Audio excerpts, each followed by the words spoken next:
எல்லாருக்கும் வணக்கம். Welcome to Milas media.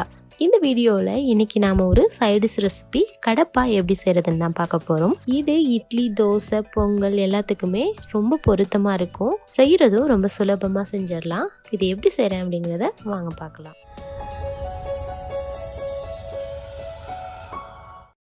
Kadapa செய்கிறதுக்கு மெயினான இன்க்ரீடியன்ட்ஸ் பச்சைப்பயிறு, பாசிப்பருப்பு. இதை நம்ம இப்போ ஃபஸ்ட்டு வறுத்துக்க போகிறோம். 3/4 கப்பு போல் பாசிப்பயிறு எடுத்து அதை வறுத்துக்கிறேன். நம்ம அப்படியே வேக வச்சோம் அப்படின்னா கொஞ்சம் வளவளப்பு தன்மை இருக்கும். அதனால இந்த மாதிரி கொஞ்சமாக வறுத்துட்டு லைட்டாக வாஷ் பண்ணிவிட்டு குக்கரில் மாற்றிக்கிறேன். நம்ம சாதாரணமாக பாத்திரத்தில் கூட சேர்த்து வேக வச்சுக்கலாம். அடுத்ததாக இது கூடவே ஒரு 2 உருளைக்கிழங்கு தோல் சீவிட்டு கொஞ்சம் பெரிய பெரிய சைஸாகவே கட் பண்ணி அதையும் இது கூட சேர்த்துக்கலாம்.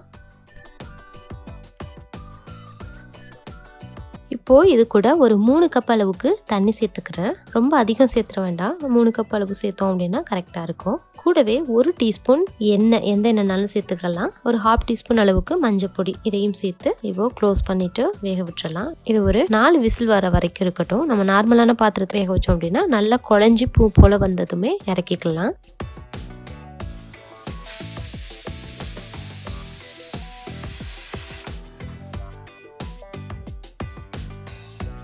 இப்போ உருளைக்கிழங்கு, பாசிப்பருப்பு ரெண்டுமே நல்லா வெந்துடுச்சு.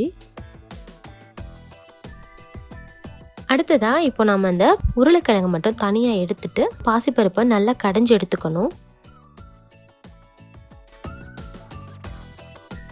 ஒரு 2 போல மட்டும் உருளைக்கிழங்கு அது கூட சேர்த்து கடைஞ்சி எடுத்துக்கணும்.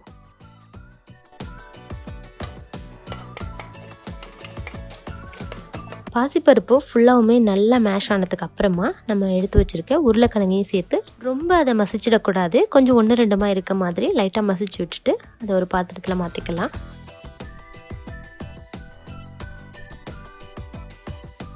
அடுத்ததாக இப்போ நாம் இதுக்கு தேவையான ஒரு மசாலா ஒன்று ரெடி பண்ண போகிறோம். அதுக்கு ஒரு 1/2 கப்பு போல் தேங்காய் துருவி எடுத்திருக்கேன்.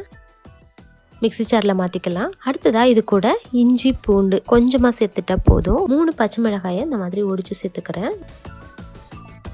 1 டீஸ்பூன் சோம்பு, கொஞ்சமாக தண்ணி சேர்த்து அரைச்சி எடுத்துக்கலாம். இது கூட இன்னொரு முக்கியமான இன்க்ரீடியன்ஸ் கசகசா கிடைச்சது அப்படின்னா சேர்த்துக்கலாம். எனக்கு கசகசா யூஸ் பண்ண முடியல, அதனால நான் ஸ்கிப் பண்ணிட்டேன். நீங்கள் கசகசா கிடைச்சது அப்படின்னா அதையும் சேர்த்து இது கூட அரைச்சிக்கலாம். நல்ல வாசமாக இருக்கும். இப்போது இந்த மசாலா ரெடி ஆயிடுச்சு. இதை வச்சுட்டு இப்போ நம்ம கடப்பா செய்ய ஸ்டார்ட் பண்ணிடலாம். ஒரு பாத்திரத்தில் 2 டேபிள் ஸ்பூன் போல் தேங்காய் எண்ணெய் சேர்த்துக்கிறேன். அது கூட இந்த பட்டை வகைகள் எல்லாத்தையும் சேர்த்துக்கலாம்.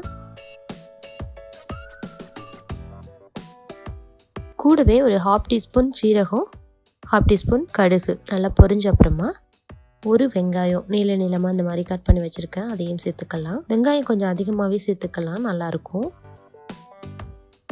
அடுத்ததாக 2 பச்சை மிளகாய் இந்த மாதிரி ஸ்ப்ளிட் பண்ணி வச்சுருக்கேன். ஒரு கொத்து கருவேப்பிலை சேர்த்து வதக்கிட்டு அடுத்ததாக நம்ம அரைச்சி வச்சுருக்கேன் அந்த மசாலாவையும் சேர்த்துடலாம்.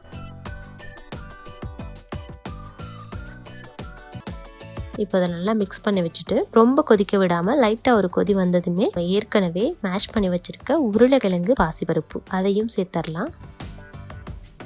இப்போது தேவையான அளவு உப்பு 2 டீஸ்பூன் சேர்க்குறேன். சேர்த்துட்டு உப்பு போதுமாங்கிறத செக் பண்ணிக்கோங்க. அடுத்தது மூடி போட்டு இதை கொதிக்க விட்டுறலாம். கொஞ்ச நேரத்திலேயே கொதி வந்துடும். நம்ம ஏற்கனவே அதை குக் பண்ணி வச்சுருக்கோம் அப்படின்றதுனால இந்த கொதி வந்துடுச்சு. இந்த மாதிரி கொதி வந்ததுமே இது கூட கொஞ்சமாக கொத்தமல்லி தலையும் நம்ம கட் பண்ணி சேர்த்துக்கலாம். நல்ல வாசமாக இருக்கும். இப்போ கடப்பா நமக்கு ரெடி ஆயிடுச்சு. இதை நாம் இட்லி கூட மட்டும் இல்லாமல் தோசை, சப்பாத்தி, வெண்பொங்கல் இந்த மாதிரி எல்லாத்து கூடவுமே சேர்த்து சாப்பிடலாம். ரொம்ப நல்லா இருக்கும். சட்னி, சாம்பார் இதை விட இந்த கடப்பா ரொம்பவே நல்லா இருக்கும். செஞ்சு பாருங்க எப்படி இருந்தது அப்படிங்கிறத மறக்காம என் கூட ஷேர் பண்ணிக்கோங்க. வீடியோ பிடிச்சிருந்தா மிலாஸ் மீடியா சேனலை சப்ஸ்கிரைப் பண்ணி வச்சுக்கோங்க. நன்றி.